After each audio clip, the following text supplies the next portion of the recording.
Out of the Young Turks, Jake Ugratic is paired with you guys. Oh, hey. She's back. All right, everybody, take a deep breath. Everything's gonna be all right. The captain is back on board, and the ship will be steadied. So, Casper, good to have you back. It's good to be back, although I will admit, I did catch a few episodes of the live show while I was on vacation, and they were really good. They were really good. I was sweating a little bit. I'm like, man, we need to find some bad fill-in hosts. That way I look even better. I don't have to like worry about anything. But no, I mean, you guys hit it out of the park. So good work all around. Yeah, you know what? I'll immediately tease the postgame for you guys. We'll do a fun, tiny thing in the postgame where I'll tell you MSNBC hosts who minded having good fill-in hosts and ones who did not mind having good fill-in hosts. Jerom's. Hit the join button below if you're listening on YouTube. TYT.com/join for everyone else. All right, let's get started with today's news, Anna. All right, well, this is a monster of a story, but we do need to give you some detailed info on what's happening with Biden's immigration policy. So, the GOP is on the warpath against Biden, even as he takes a pretty hardline approach on immigrants at the border. Now, Homeland Security Secretary Alejandro Mayorkas defended the Biden administration by touting his unwillingness to allow asylum seekers into the country during the coronavirus. Let's take a look at what he had to say over the weekend. We heard the sheriff say it, the governor say it, and the migrants I spoke to say it. They are coming across because they believe they will be welcomed under the Biden administration. You said yourself 3 weeks ago, we're not saying don't come, we're saying don't come now. President Biden had a stronger message later, but the messages are mixed at best, Mr. Secretary. The message is quite clear, do not come. The border is closed, the border is secure.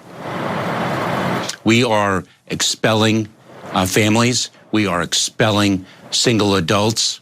We are encouraging children not to come. Now is not the time to come. Do not come. The journey is dangerous. We are building safe, orderly, and humane ways to address the needs of vulnerable children. Do not come. So what he's referring to there is, families coming to the border, adult migrants coming to the border. However, in regard to unaccompanied minors, while he's clearly discouraging them from coming to the border, the Biden administration has been clear in stating that they will not immediately deport them or send them back. And that's because they want to take a more compassionate approach. And the problem is that in doing these half measures, right? In trying to appeal to the scaremongering that's being put out there by the right wing, what the Biden administration is doing is losing on both sides. You have the left that's furious with the fact that there are 15,000 migrant children in US custody right now. They're being placed in many of the facilities that obviously we had problems with under the Trump administration, and for me personally, I have a problem with under the Biden administration as well. At the same time, the argument that Biden has opened the borders and has allowed migrants to flow into the country, unmitigated, that is a lie coming from the Republican Party. And just to summarize this, and I'll give you more details to kind of prove what I'm trying to say here. Let's be clear, both sides are not being completely honest with what's really going on at the border right now. Before I give you more details, Cenk, why don't you jump in? Yeah, so I'll jump in with a detail. So there was something called Title 42. That was an emergency declaration that was done around March of last year by Trump administration saying because of the COVID virus, we're going to expel everyone that comes to the border. Normally they would be brought in, detained, and they would go through a certain process, right? And here he ended the process altogether. Now, before he left office, a judge ruled that you can't do that for kids, unaccompanied kids that are at the border. And so he stopped doing it, and so Biden took over, and basically on that note has followed Trump completely.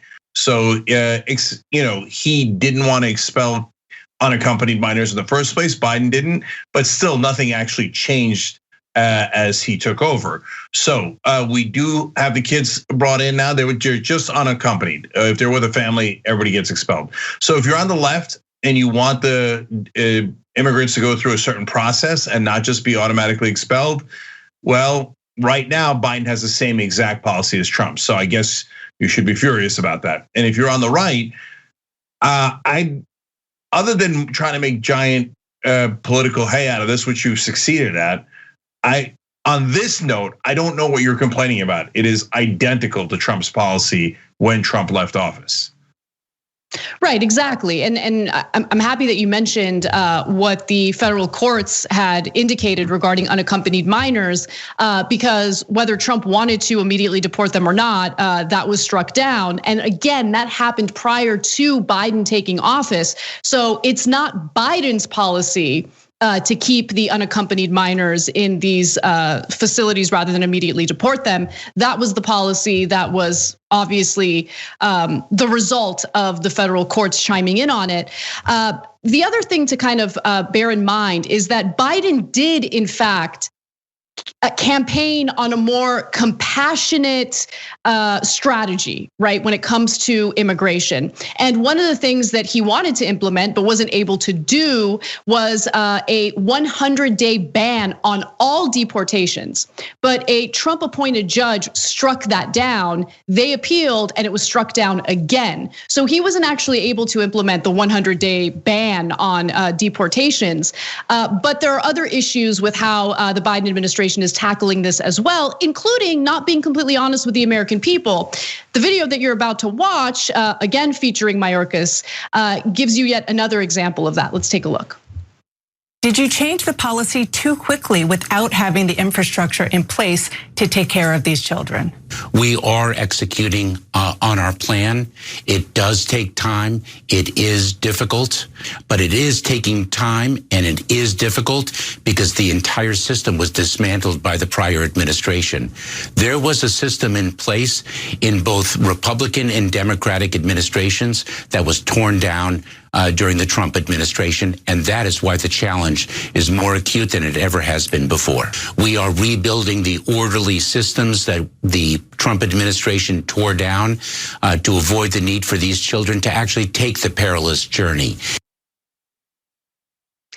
But the truth is that the Trump administration didn't dismantle the immigration system. What they did do was make it incredibly difficult for asylum seekers to actually get asylum. In fact, they effectively banned asylum seeking. So if anyone tried to go through the legal means in order to get into the country through a port of entry, for instance, Border Patrol severely limited the migrants' ability to do that, right? So if you want to consider that dismantling it, well, just reverse that. That's not a difficult thing to undo, right? But the problem is, on one hand, you have Mayorkas saying, no, we're turning everyone back unless they're unaccompanied minors. Okay, well, that's the decision that the Biden administration is making. On the other hand, they're blaming Trump for dismantling a well-oiled machine that dealt with asylum seekers, and that's just not true. Don't get me wrong, Trump was awful when it came to asylum seekers. In fact, the US Border Patrol apprehended nearly 100,000 migrants at the US border in February, the 10th consecutive month of increased apprehensions and a turn to levels last seen in mid-2019. There is an increase in the flow of migrants coming to the border. There's no question about that.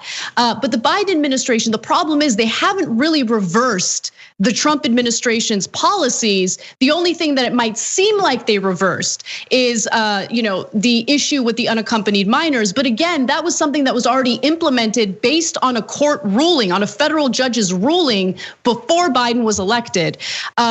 It's just, this is a difficult, complicated situation. And I think the Biden administration is having a difficult time really committing to one strategy. Either they're gonna be compassionate and deal with this completely differently than Trump, or they're gonna do these half measures where they're trying to pander to voters in this country who have been terrified by migrants thanks to the rhetoric coming from conservatives in the country, or, they're not gonna win with Republicans. There's no way. They're gonna try to pander just like Obama did, and it's not gonna work. And I know I just mentioned Obama, but one more thing, Cenk. Biden made it clear that he wanted his immigration strategy to be much more compassionate than Obama's. he felt that the Obama administration made many mistakes in taking a hardline approach against migrants, right? But at the same time, when you look at what's being done in practice, it actually is very similar to how the Obama administration handled it. In fact, they've opened some of the facilities that the Obama administration was using to detain these minors. The problem is you do have a flow of unaccompanied minors coming into the country looking for safety. The Biden administration wants to be compassionate and not turn them away. And at the same time, they are deporting everyone else, including families who come to the border. So in terms of the structural and legal system, I'm sure that Trump did some damage. You remember the quotes he used to have about judges. So why do we need judges? I don't even want judges, right? And so when you have a moron like that in charge, obviously he's going to corrode the system we have in place. On the other hand, I agree with Anna because of facts. So most of that is still in place, and they're going to need some time to ramp up. But Biden's chief of staff also said, "Oh my God, they handed us a record low number of beds for unaccompanied minor children." Well, that's not true either. Under Obama, at one point, there was only 2,000 beds. When Trump left, there was 13,000 beds. So yes, it was dipping from the height of a year before that under Trump, which was at 16,000, but that's not a record low number of beds. So that's basically making excuses. And I get it, you got to ramp up real quick and change these policies and then move them to detention centers that are not cruel. And these are hard logistical challenges. So let's be fair about that. At the same time, we've got to hold them accountable for reality. And Anna, I actually think, now going to political analysis, I'll back this up with numbers in a sec, but the Biden administration might actually be annoyed at the left for not attacking them enough on this issue. Because my guess is that they did a classic Biden strategy of trying to appear reasonable by straddling the middle. We'll mainly follow Trump's policies, but we'll talk about kids in cages, but we won't let the media see that we're housing the kids in similar places. And then so we'll have the right wing attack us just because they hate immigrants and they were going to attack us no matter what, even if we did everything that Trump did. And we'll have the left attack us for really not changing much. And then we'll seem so reasonable. And in the entirety of the press will back us on that. Oh, poor Joe Biden, he's the reasonable center. But in this case, the left hasn't spoken out much. So it's just right-wing attacks. So that's the whole conversation now nationally. There's almost no progressive critique that I'm seeing. It's all, has Biden been brutal enough to the immigrants? And plus, we're really mad that he's not letting us take pictures and video. So just a couple of quick facts about that. Look, when you say, well, Biden's letting unaccompanied children in. Yeah, for a long time, Trump was trying to stop that. That's definitely true. And he had expelled 3,200 kids in October alone that had come unaccompanied. And he said, just go back. We're not allowing you in. But because of court orders, by December, that had fallen to just 3. And in January, it was just 18 kids who were expelled by Trump. So there's not that much of a difference between 3, 18, and 0, which is what Biden's at, and they're following court orders. So it's not like Biden's doing something heroic by following what the judge's orders that Trump followed, right? And then finally, on the expulsions, remember, everyone but the unaccompanied kids gets expelled under the Title 42 that Biden's doing. So in February, when Biden was in charge, of the 100,000, more than 100,000 encounters at the border, 72,000 of those, in other words, the overwhelming majority, were immediately expelled with no hearings, no process, or anything. So let's keep it real. The Republicans are obviously exaggerating at a minimum about the height of the problem, and it was all Biden's fault, et cetera. No, he's following largely Trump's policies. On the other hand, Biden doesn't get to brag about how great he's been to immigrants when you've barely changed anything. And Cenk, let me be clear about one other thing. I don't know if you're referring to progressives in Congress not holding Biden's feet to the fire. If you are talking about that, then you're right. I haven't particularly seen any progressive lawmakers go after Biden on his immigration policies, at least aggressively. But in terms of progressive media, I have seen quite a bit of critique. I have seen a lot of criticism. I mean, Jordan Ewell's a great example. Jordan Ewell, I go to his Twitter account when I want to stay up to date on what the latest is regarding, Biden's, latest foibles in dealing with the immigration issue at the border. However, the media, I feel, has chosen to really amplify the criticisms coming from disingenuous right-wing actors, and that's an issue. Because what it does is really pressure the Biden administration to continue pandering to people who have no interest in giving Biden credit for anything. If Biden decided to take unaccompanied minors and tell them to turn around, right? In fact, started shooting at them as they're turning around and going back, it still wouldn't make the right wing happy in this country. My point is, Biden, you're not supposed to be pandering to the right wing. You campaigned on a compassionate approach on migration, then deal with it in a compassionate way. Stop with the half measures. It's not helping the situation. Yeah, look, I love what you said, but I actually think the main culprit there is not at all Biden. It's the mainstream media. And so why? Biden's a bellwether. You're not gonna change Biden. Biden floats with the wind. That's what he's done his entire career. So, but the mainstream media thinks a right-wing line of attack on Biden on immigration is perfectly credible and reasonable, and they will talk about it nonstop. They think a progressive critique of Biden on almost anything is illegitimate and not credible. So it sends an uneven playing field. So Washington Post, New York Times, etc., all they'll talk about is right-wing critique on most issues, and definitely this one. So then Biden thinks, I guess there's no pressure from the left. I read the Washington Post and New York Times this morning, and I listened to NPR on the way in. If he's still, I think he lives there, but at the White House. And I didn't hear a peep out of the left. Well, yeah, because they filtered our voice out. Yeah, Jordan, look, we think Jordan Ewell's so great. We gave him a show on Twitch, Deep Dive. You should check it out.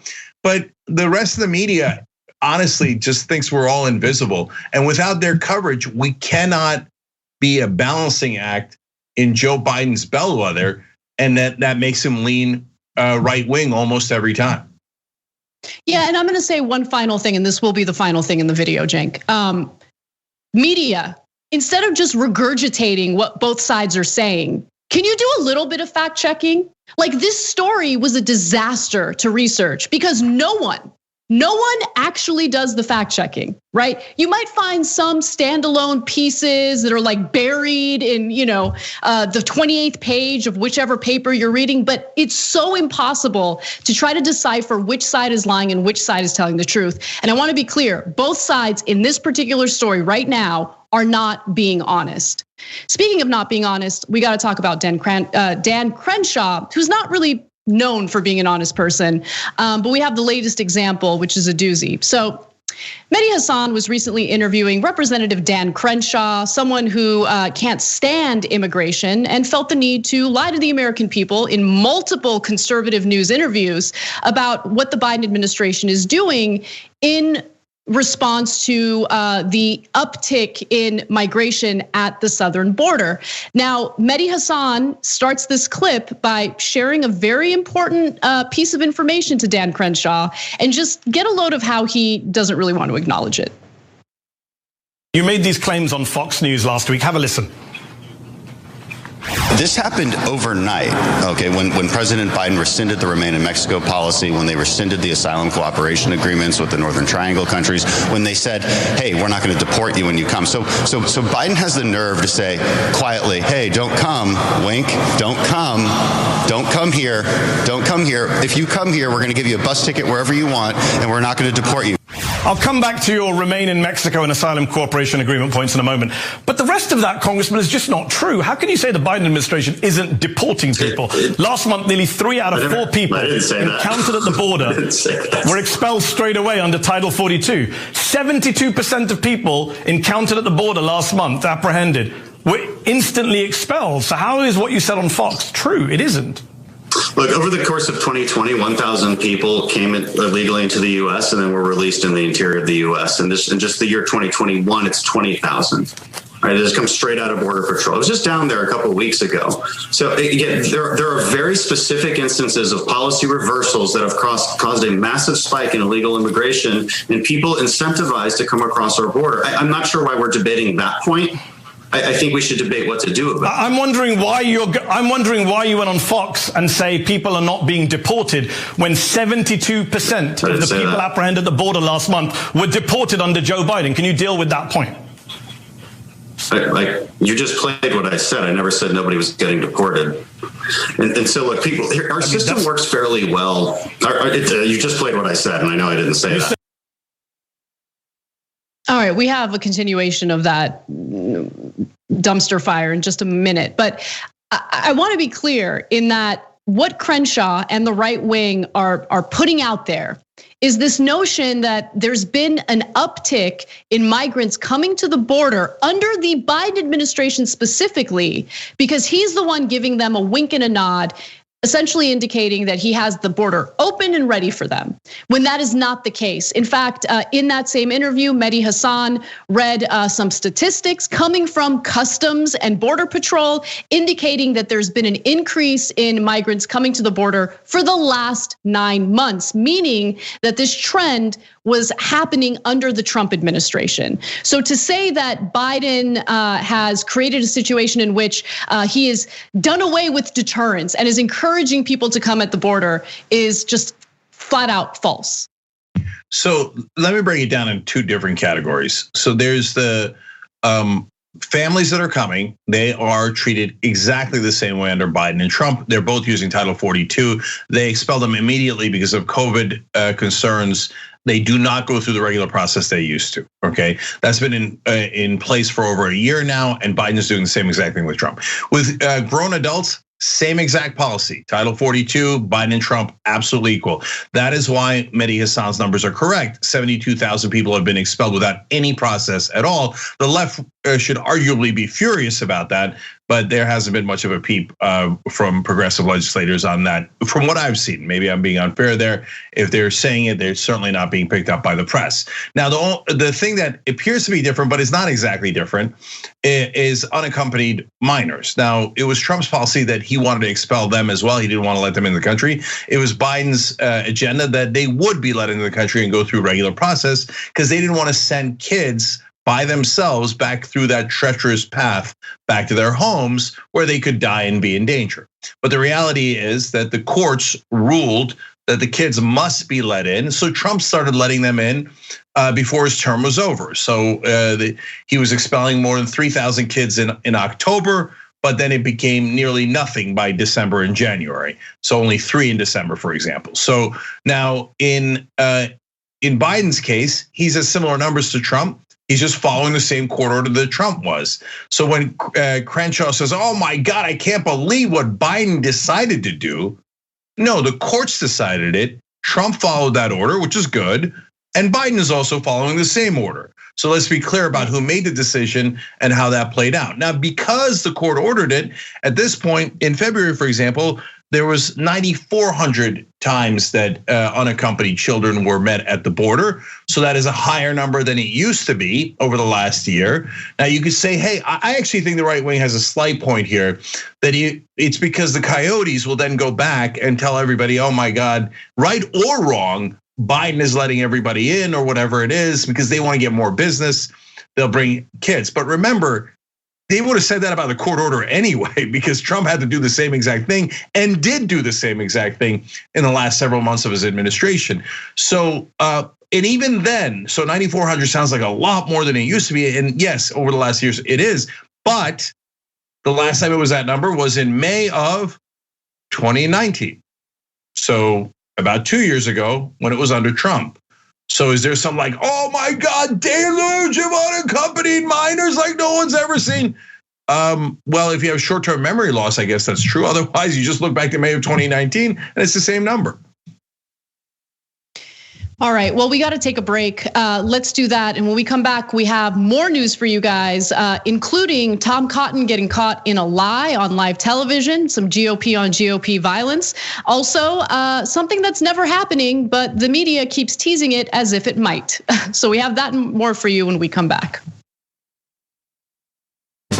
we need to talk about a relatively new show called the Republic, or UNFTR. As a Young Turks fan, you already know that the government, the media, and corporations are constantly peddling lies that serve the interests of the rich and powerful.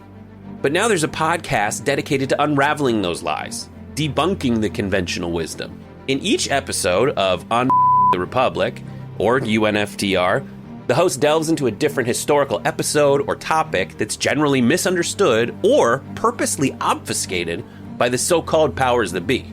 Featuring in-depth research, razor-sharp commentary, and just the right amount of vulgarity, the UNFTR podcast takes a sledgehammer to what you thought you knew about some of the nation's most sacred historical cows.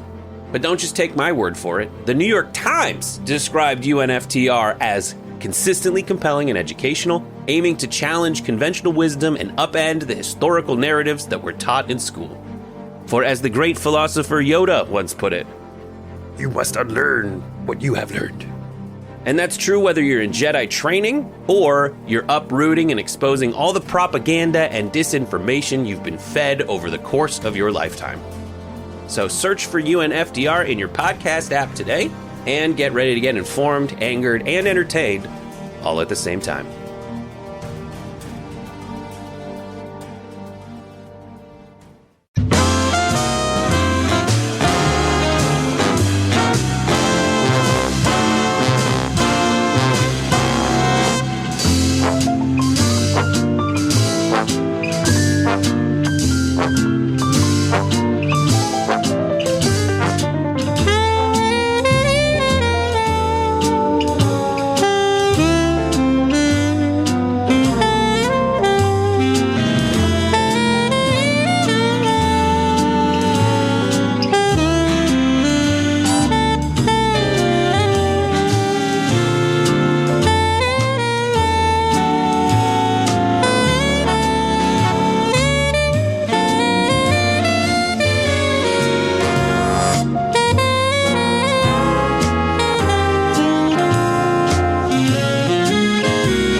Guys, will you be our shorty?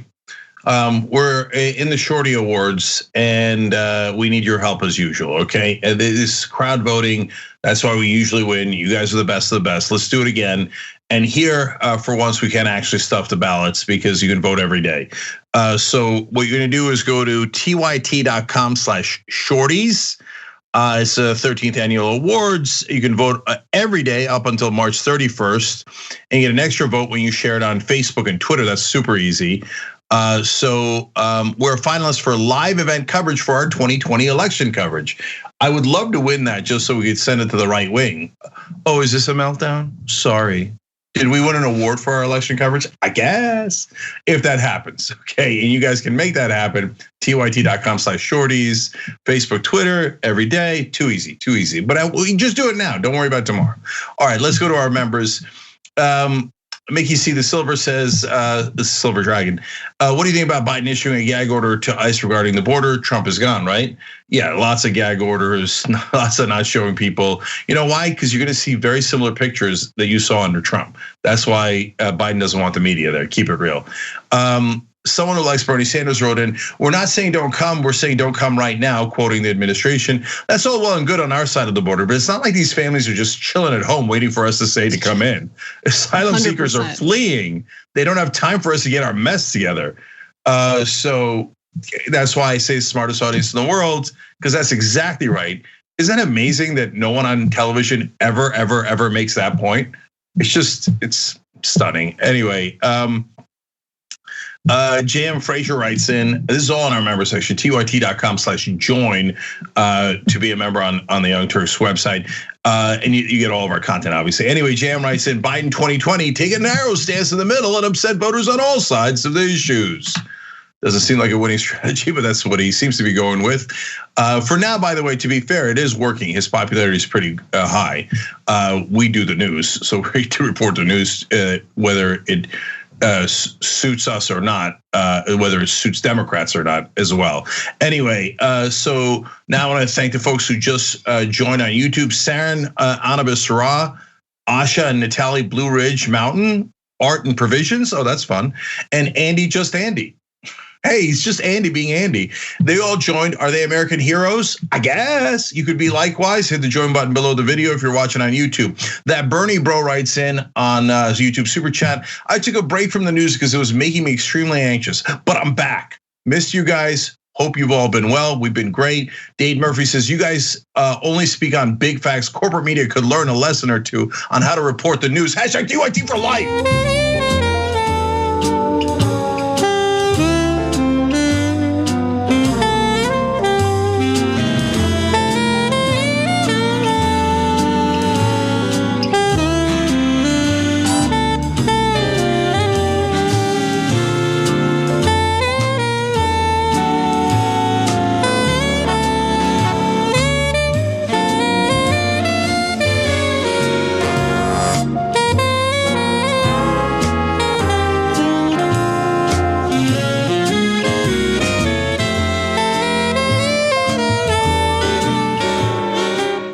Back on the Young Turks, Cenk and Anna with you guys. Casper, go.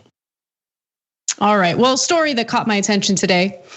Michael Sherwin is the federal prosecutor who's been overseeing the Justice Department's investigation into the riots that took place in the Capitol on January 6th. Now, recently he sat down to talk about some of the evidence that he's seen and what's likely to happen in regard to charges. He also teased something regarding Donald Trump that I found infuriating because the media ran with it. But before we get to that, what are some of the charges that the rioters might face? He talks about that in this clip. Take a look. 2 days after Michael Sherwin stepped down from supervising the investigation into the riots, he said in an interview aired Sunday night on 60 Minutes that prosecutors are getting closer to filing just such a charge. I personally believe the evidence is trending towards that and probably meets those elements. The former interim U.S. attorney in Washington, Sherwin says he was in the crowd on January 6th. You could see it was getting more riled up. Where it was initially pro-Trump, it digressed to anti-government, anti-Congress, anti-institutional. When I saw people climbing up the scaffolding, hanging from it, hanging flags, I was like, this is going bad fast. Now, what he's saying there is that it's likely, based on the evidence that they've already accumulated, that some of these anti-government rioters would be facing sedition charges. That doesn't surprise me. I think that that's likely to happen. Keep in mind that 400 people have now been charged for their involvement in the riots that day. But then he moves on to the issue of Donald Trump possibly facing some criminal charges. And I want to read what he says slowly and carefully so you guys can really understand what he's saying here, okay? And why the way the media has covered it has been ridiculous. He says, it's unequivocal that Trump was the magnet that brought the people to DC on the 6th. Remember, he did that rally prior to the riot breaking out.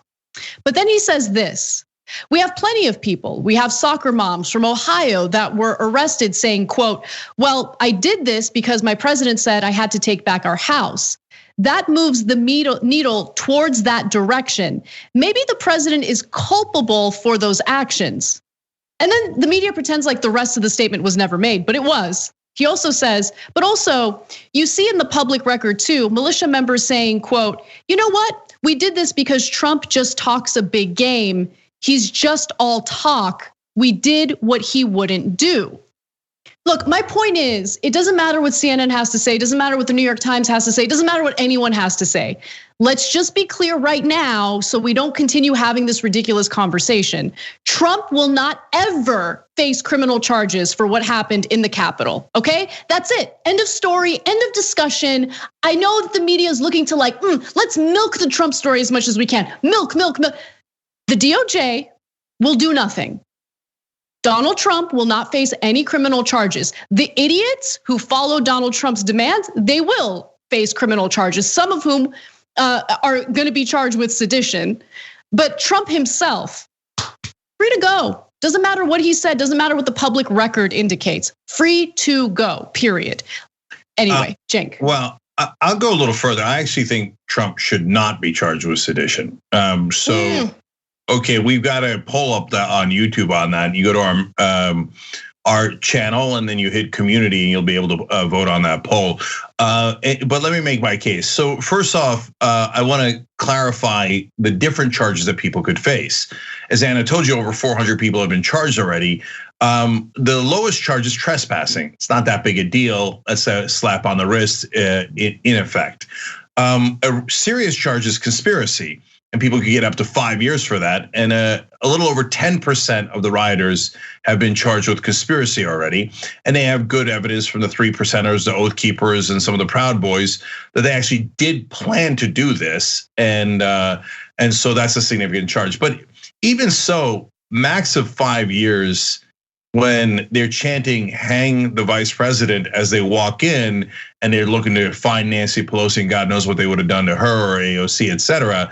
It still seems low. Sedition, no one's been charged yet. Will some of the rioters who are charged with conspiracy also be charged with sedition? Probably. Should the president? Well, let's read you what Pelley read Sherwin. And this is a statute on sedition. Sedition is interpreted in a lot of different ways, but here's a quote. Sedition occurs when anyone opposes by force the authority of the United States, or by force hinders or delays the execution of any law of the United States. First of all, on the second half of that, I don't think anyone should ever be charged with that. At TYT, we frequently talk about all the ways that big tech companies are taking control of our online lives, constantly monitoring us and storing and selling our data. But that doesn't mean we have to let them. It's possible to stay anonymous online and hide your data from the prying eyes of big tech. And one of the best ways is with ExpressVPN. ExpressVPN hides your IP address, making your activity more difficult to trace and sell to advertisers. ExpressVPN also encrypts 100% of your network data to protect you from eavesdroppers and cyber criminals. And it's also easy to install. A single mouse click protects all your devices. But listen, guys, this is important. ExpressVPN is rated #1 by CNET and Wired magazine. So take back control of your life online and secure your data with a top VPN solution available, ExpressVPN. And if you go to expressvpn.com/TYT, you can get 3 extra months for free with this exclusive link just for TYT fans. That's expressvpn.com/TYT. Check it out today. You say it hinders or delays the execution of a law. Oh boy, cops could use that to cast a very wide net on a lot of political activity. Well, I mean, we had a law and you caused us a 5-minute delay in executing it through your protest. You're seditious. I don't want any piece of that. That's garbage, and I don't think anybody should be charged with that, no matter where they are on the political spectrum. In terms of using force against the United States government, that's the core of sedition. Well, certainly a lot of those rioters appear to have met that threshold as you're breaking down the door of the Capitol, chanting about executing political opponents and walking into the building looking to find those political opponents. In terms of Trump, he did not break into the Capitol. Did he encourage them? Of course he did. But if you so I'm not having a silly conversation about, Trump, golly gee, what would he know about any of this? No, he lied to them over and over and over again about how the election was stolen. And he got them to believe ridiculous things. Did he spearhead that? Oh, yes, of course he did.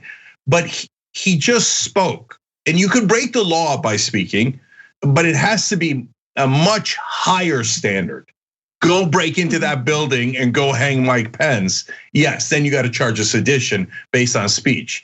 But him saying fight like hell and walk down Pennsylvania Avenue, no, because if that's your standard on sedition, then oh boy, I hate to see who they would apply that to next. Again, anywhere in the political spectrum. So that's the community tab we're showing you there. It's really easy. Click on the Young Turks anywhere on YouTube, then go to the community tab and vote there.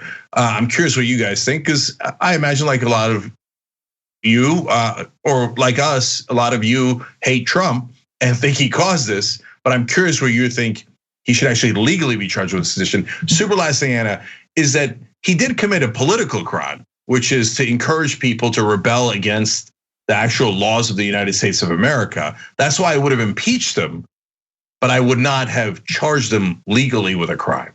And there's a huge and important difference there.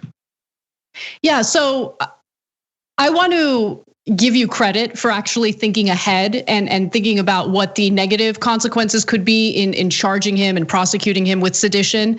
I didn't even get that far in my thought process. And the reason why is because even if what he did was easy to prove as seditious, it doesn't even matter. I know I'm speculating here, but what we've seen over and over again in this country is power protects power. He was the former president of the United States. We've had many former presidents of the United States who have broken actual laws, committed war crimes, and didn't have to deal with any prosecution, didn't have to deal with the consequences of their actions. At least based on historical trends, no sitting president ever has to worry about suffering the consequences of the crimes he commits as soon as he's out of office. It's never gonna happen. And I get incredibly frustrated with the media pretending as though there's a possibility when we know without a shadow of a doubt that it's never gonna happen. That's just how our system is set up. The powerful protect the powerful. The only person who's kind of broken that trend is Trump himself, who shows no loyalty to anyone. He doesn't care. But he's not the one who gets to make the prosecutorial decisions here. Yeah, Anna, don't get me wrong. I wouldn't do a poll on whether Trump's gonna be charged. He ain't gonna be charged. Even if you think he's gonna be charged, you'd be wrong. There's no way that Democrats or current DOJ would have the guts to charge Trump, even if they should. And as we're telling you in the poll, we think it's a borderline case to begin with. So there ain't no way in the world they're gonna do that. I would fall out of my chair if they did. But I am still curious whether you guys think that what he did was actually seditious or not. All right, well, we got to take a break, but when we come back, we have more news for you, including Senator Cotton getting in a little trouble when he was interviewed with Chris Wallace recently. And then later in the show, this is in the second hour, but I can't wait to talk about it. Yeah, we're gonna talk about Kylie Jenner, okay? But it's the intersection of wealth inequality and celebrity, okay? Don't miss it, come right back, we'll see you in a few.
Back on the Young Turks, you know, Alex in our member section made an interesting point, and that might get me to reverse my position. The only way I see Trump facing sedition charges is if evidence comes out that he was responsible for specifically delaying the National Guard from responding. No, even if there's evidence of that, he will not be charged. Oh no, I'm sorry. Yeah. No, Anna, don't get me wrong. It wouldn't change my mind on whether he's gonna get charged. It doesn't matter. They could have a telegram of him, like in the old days or Russian. I have a fax. They could have a fax of Donald Trump saying, please break into the Capitol and try to murder as many politicians as possible. And they still wouldn't charge him with sedition. Okay, but whether he should be charged or not, well, if he delayed the National Guard, damn, that's the exact definition of sedition. So I don't. That makes it a harder question, right? So anyways, I want to thank more folks who just signed up on YouTube. Quentin Anthony, Rose Jackson, Camille DePaulo. Are they now all American heroes? Well, I don't know that I guess. Okay, I think I might know. I'm just saying I might know. Okay, so keep it going, guys. We love it. And you can upgrade through the same button. And on Twitch, you all know, of course, that if you have Amazon Prime, it's free for you, and we get the revenue anyway. If you're a member anywhere else, just jump over to twitch.tv/TYT, where, by the way, you will see some ass kickings on our programs. Not only Deep Dive with Jordan Uhl, as we told you about before, later tonight after our post game, Big Rick Energy is over there. But check that out. That's 8:30 p.m. Eastern. It's big, it's Rick, it's energy. So now, but you also would have seen Dr. Rashad Ritchie annihilate someone from Turning Point USA earlier today, okay? And some of you did see that, and that was an awesome show. It's called Indisputable. It's on right after Damage Report on Mondays. And Hottie Meter saw it and gifted 50 subs. She's like, that is 50 subs, right? And Hottie Meter, we didn't want you to think that we missed it. We saw it and you're awesome, okay? And AJ Duenas just gifted 5 subs. Obi Mom Kenobi gifted 5 subs. Of course, on both AJ and Obi Mom. Tempo Den gifted a sub. Look, these bits, I'm a fan of the bits. Mimosa Dragon gifted or gave 752 bits. That's a random number. A, I like random numbers. B, I don't like Mimosa's taste, but I like the idea of Mimosa. So keep it growing. Going and growing, apparently. Senna Cherry Bow Flight gave 2,000 bits, which adds up to a lot more than bits, but not to bots. Grey Ghost Dragon has been with us for 3 months using Amazon Prime. And 3rd month here, several on YouTube. See, doing both. Does that make you an extra hero? I guess. Okay, love you guys on Twitch. We'll be right back.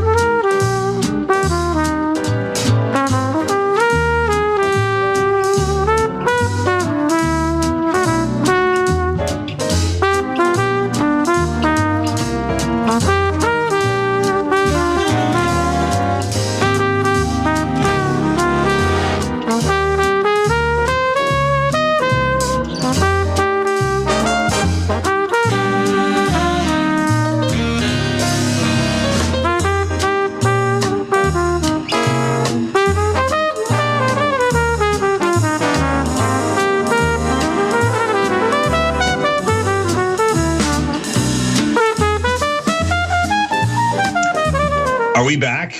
I guess. All right, Cenk Ukrainic Gasparian with you guys on the Young Turks. Casper has the news. Let's do it. Fox News' Chris Wallace is continuing his trend of actually asking some tough questions of Republican lawmakers. This was something that was pretty pronounced during the Trump administration, and now during an interview with Senator Tom Cotton, Wallace decided to call him out on a pretty clear lie. Let's hear how it went down. Here is one of your other complaints about the COVID relief bill. Take a look, sir. Look how crazy some of the Democratic ideas are. I mean, they had a chance on Saturday morning to stop checks from going to prisoners, from going to the Boston bomber, for instance. And on that vote, they declined. Every single Democrat wanted to continue the practice of sending checks to prisoners. But Senator, under 2 previous COVID relief bills that you supported and voted for and that President Trump signed, prisoners also got checks in those bills.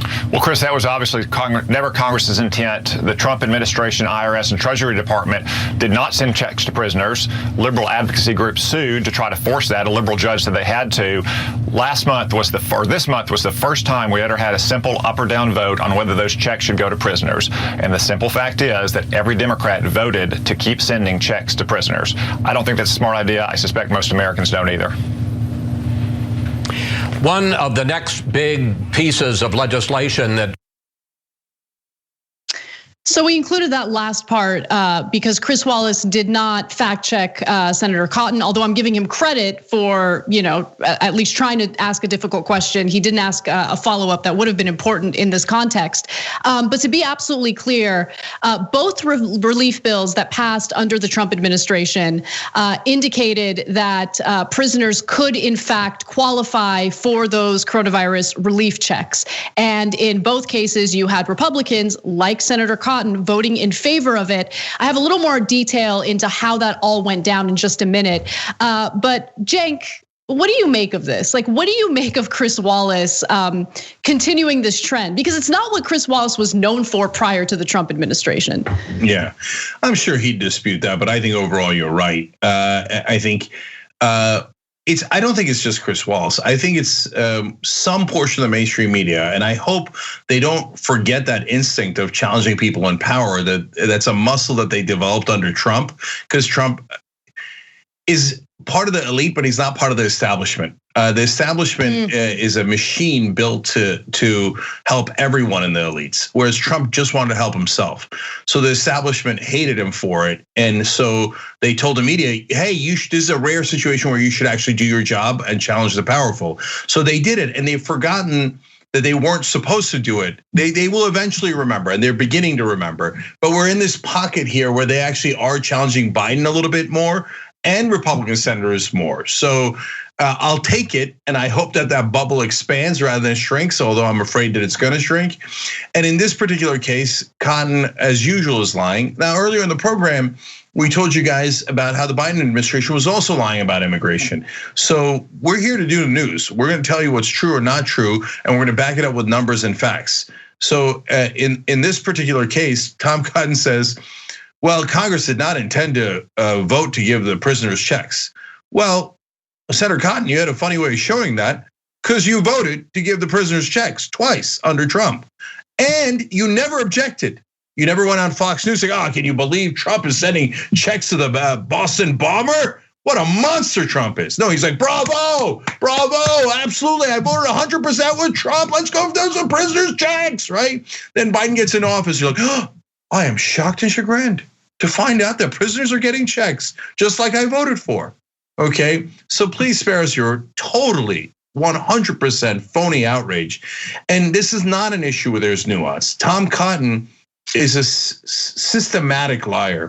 He lies in the same exact way that Trump does, except he doesn't have as many insults. He doesn't have as much flair. He's a boring liar. So in other appearances, he also lied about how Joe Biden's now giving free healthcare to illegal immigrants, and he's promised it to everyone who's going to come. Just an outrageous lie. Not remotely true, right? So that's who Tom Cotton is.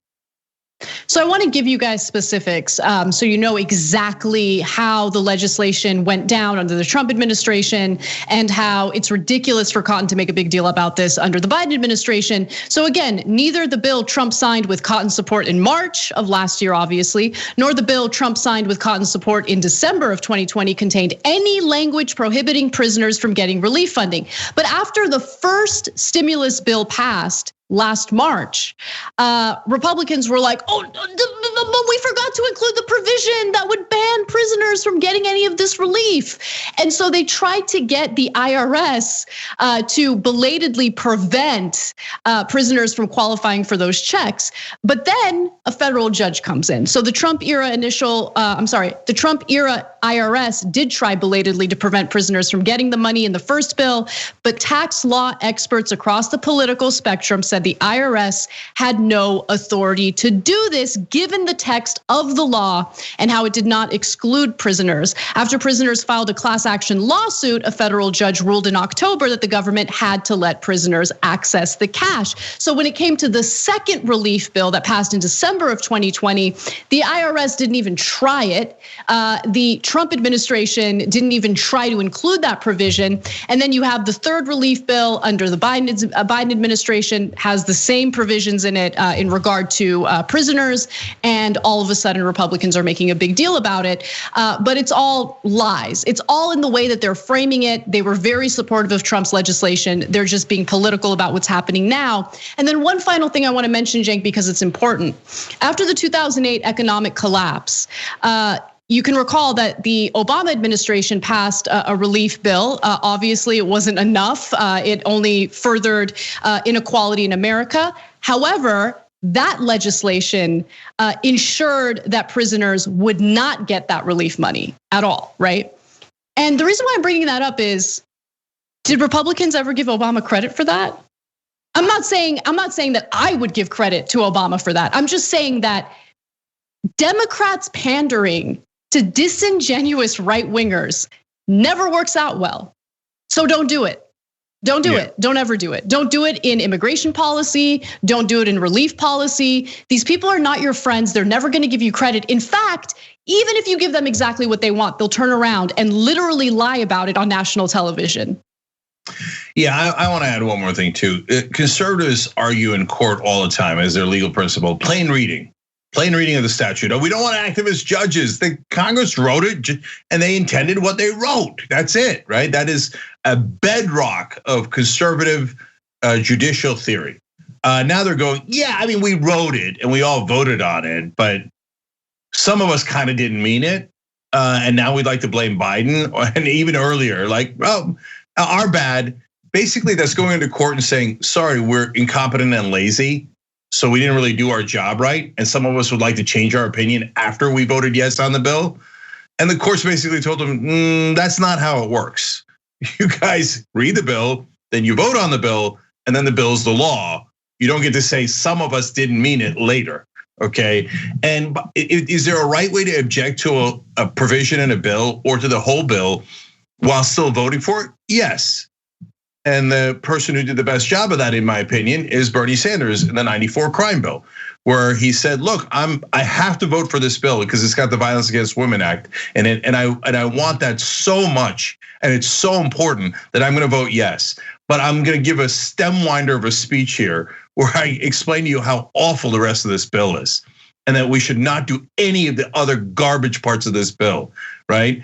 And so that's where you go, okay, well, that guy was clear on what he wanted to vote yes on and what he didn't, right? Tom Cotton going on TV after Biden gets into office going, oh, well, yeah, remember, we were lazy and stupid before, and we didn't read the bill, and that's why I voted for it. But now I want to blame Biden for the thing I voted on. So can I get credit for that? And so we're now left in a media so in disrepair in this country that we're giving Chris Wallace credit for saying, no, you don't get credit for that, which is super obvious. Exactly. All right, well, let's move on to what's currently going down with possible challengers to Governor Andrew Cuomo in New York. There was one GOP candidate, potential candidate, who's now backed out. So a GOP congressman who was planning to challenge New York Governor Andrew Cuomo is now apologizing after a lobbyist came forward with some pretty terrible allegations against him. So lobbyist, or former lobbyist, I should say, Nicolette Davis said that in 2017, New York Representative Tom Reed rubbed her back at a bar and unhooked her bra without consent. Davis, who was 25 years old at the time and a lobbyist for insurer Aflac, when she said Reed, seated next to her at a Minneapolis bar, unhooked her bra from outside her blouse and moved his hand to her thigh. Now, she had evidence that this happened because at the time she had texted a coworker, and she said this: "A drunk congressman is rubbing my back." She texted a coworker at Aflac that evening, adding later, "Help, help," in all caps. And at first, Reed was pretty much denying her version of events. He said that what she was saying was not accurate, but he actually immediately took that back and apologized and said in a statement that the incident involving then lobbyist Nicolette Davis occurred at a time in my life in which I was struggling. He said he entered treatment that year and realized he was powerless over alcohol. He also apologized to his wife and children and to Davis, the former lobbyist, and said that he planned to, quote, dedicate my time and attention to making amends for my past actions. He was elected into Congress in 2010, but he will not seek re-election in 2022. And obviously he is not planning on challenging New York Governor Andrew Cuomo, but someone reputable and progressive absolutely should. Okay, so this story has a couple of lessons in here. Number one, Andrew Cuomo is in a world of trouble because of sexual harassment charges. This guy, knowing what he's done in the past, throws his hat in the ring to oppose him anyway. To me, that's an indictment of the press, because that's this guy saying, the press has never held me accountable in my entire life. I've never known the press to hold anyone accountable in my entire life. And I, obviously they're doing it to Cuomo now, but that's because he's in the middle of a national maelstrom and kind of thrust himself into that spotlight. But I guess Reed's assumption was, oh yeah, all the sexual harassment I did, that'll never come to light. It's never come to light before. Why would it start now? So when the first story broke, he's like, oh, that's totally unexpected. Okay, so he he at first tries to fight it, and then he realizes, nah, this ain't gonna work, and he gets the hell out. Now, second conclusion that you get out of this is he's quitting politics altogether. That means that story, as horrific as it is, unbuckling her bra, you don't know her in the middle of in a bar in public.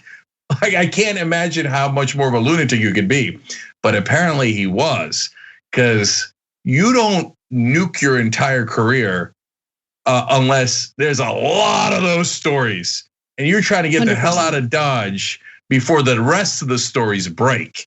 Let me explain that's exactly what happened here. So if you think a Republican who had that kind of ambition, retires from politics based on one story, then you don't know anything about politics in this country. No, if a Republican nukes his career, that means what they were about to uncover is the most toxic sludge you've ever seen in your life. Yeah, I agree with you. I mean, I have the same speculation because there are really two potential paths to take once the first allegation comes out. And look, to be fair to the media, I guess in this case, Nicolette Davis didn't come forward until now, right? So it'd be weird if the media went on some sort of fishing expedition to see if like rando congressmen have done inappropriate things. I'm sure many of them have, but you can't really do that fishing expedition. You need a woman to actually come forward. And in this case, I'm really proud of her for doing this because we've seen how women have been treated in the press, not just by the perpetrators, but also by their supporters. And so, she came out, she made these allegations. She had evidence in the form of a text that she sent to a colleague at the time. And if Reid continued to deny it and took the Andrew Cuomo approach, well, then there's a pretty significant likelihood that more and more women are going to come out, and it's going to put his family through a lot. It's probably going to put him through a lot, although I don't feel sorry for him at all.